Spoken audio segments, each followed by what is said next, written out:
uamkue wananchi na upate kutoa rambirambi zako.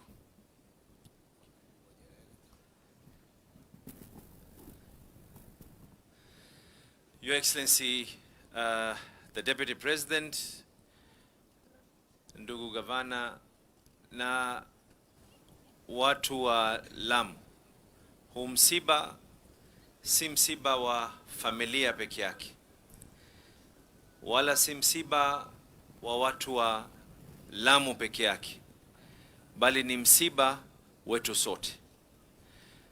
Na pale ninapotoka mimi, mtu kutoka Lamu akiwa akona kichwa inamuuma, ni lazima mtu wa Mombasa tutafute dawa. Mtu kutoka Garissa kama akona mafua, ni lazima tutafute dawa. Mtu ikiwa anatoka Nyeri ameumia mguu, ni lazima Mombasa tutafute dawa, kwa sababu Mombasa ni chimbuko ama ni sehemu ambayo dini zote, rangi zote, kabila zote, hamna eneo jingine katika hii nchi ambayo watu wote wanaweza kuishi pamoja. Kwa hivyo kwanza chukueni pole zangu mimi, na kisha muweze kupata pole kutoka kwa watu wa Mombasa. Mimi nakumbuka nikifika hapa mwisho, na mimi naomba tuendeleeni na ile amani. Wakati nilikuwa mbunge, muhula wangu nadhani ilikuwa ni wa kwanza, miguu yangu ikikanyaga katika maeneo ya Mpeketoni, tulikuwa tumebahatika kwa ubaya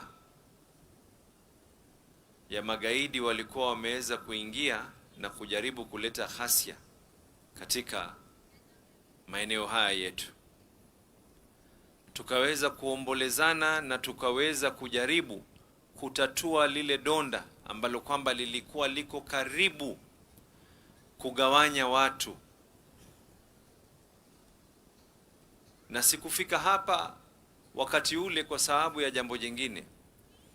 Nilifika hapa kwa sababu najua umoja wetu, bila ya kujali ya kwa wewe ni dini gani, wewe ni rangi gani, wewe ni kabila gani, bora wewe ni mwana pwani, mweka hazina, ni mtu unafanya biashara katika eneo la pwani, ni mtu ambaye umeweza kuzaa watoto wako hapa katika hii eneo ya pwani, ni mtu ambaye uko na makazi yako hapa katika pwani, wewe ni mpwani. Hapa sisi tunaamini ya kuwa tutaendesha mambo yetu bila ya ukabila wa aina yoyote. Na mimi ni kuendeleza tu kusema,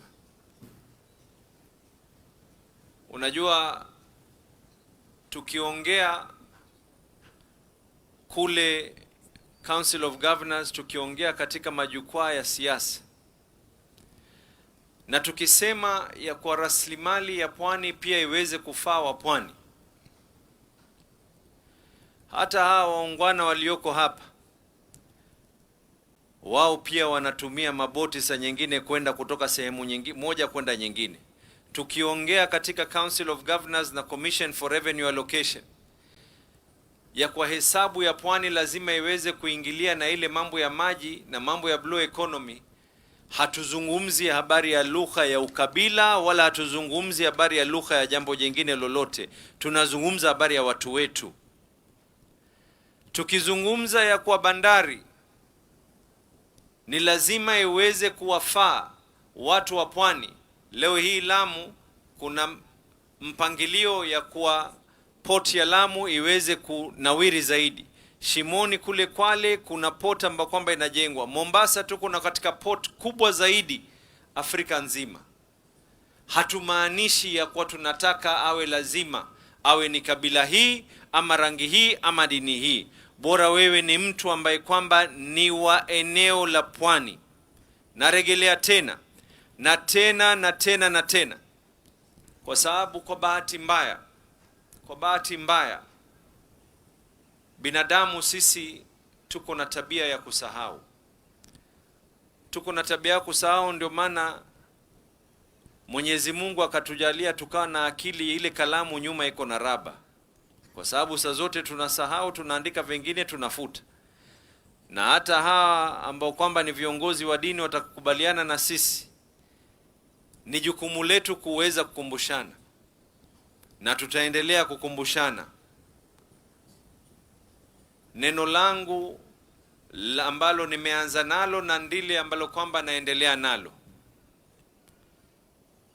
siasa zisiwe ambao kwamba zitaweza kutugawanya sisi kwa misingi ya rangi, dini wala kabila. Maendeleo yaende katika maeneo yote, na tukiwa tunapigania watu wetu wote.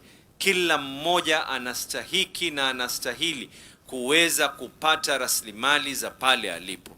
Kwa hayo mengi, nichukue tena fursa kuomba familia kuwapatia pole, na nilikuwa nikiwaelezea, nilikuja na dadangu alikuwa ni mgonjwa, nimemwona hospitali jana, lakini ameweza kufika. Tumekuja safari pamoja na yeye. Niombe msamaha ya kuwa nimekuja kuchelewa, lakini muhimu tumeweza kufika kuweza kupeana pole kwa familia na kwa watu wa Lamu. Asanteni sana. Kwa haraka upesi nimwalike pia seneta mtaule wa Lamu County, Mheshimiwa Shakila. Mheshimiwa, kwa muda mchache upate kwa mkuu.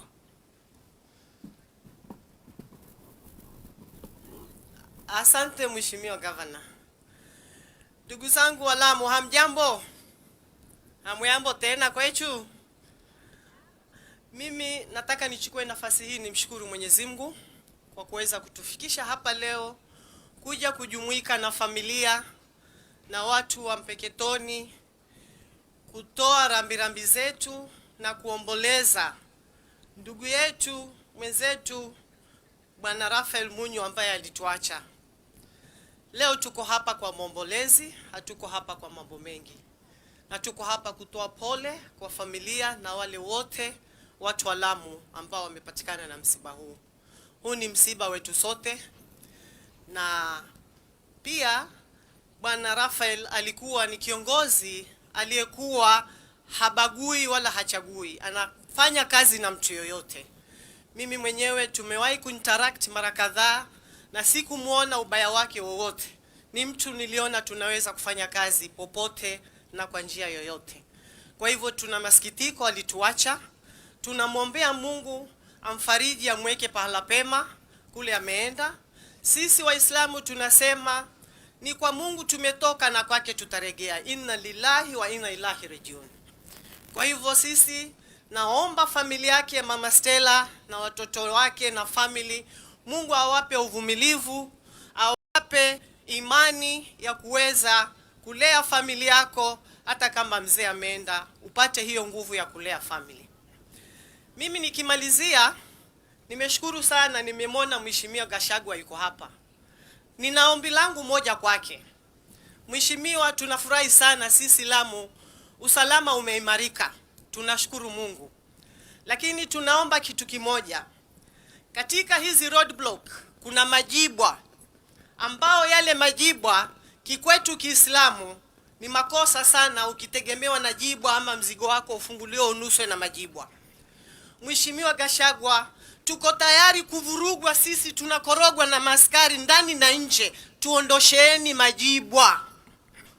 Majibwa hatutaki kwa roadblock. Sisi Waislamu tunaomba mtuheshimu hata sisi dini yetu. Majibwa yaondoke, tufanyiwe search kwa njia yoyote, lakini hatutaki majibwa. Asanteni sana.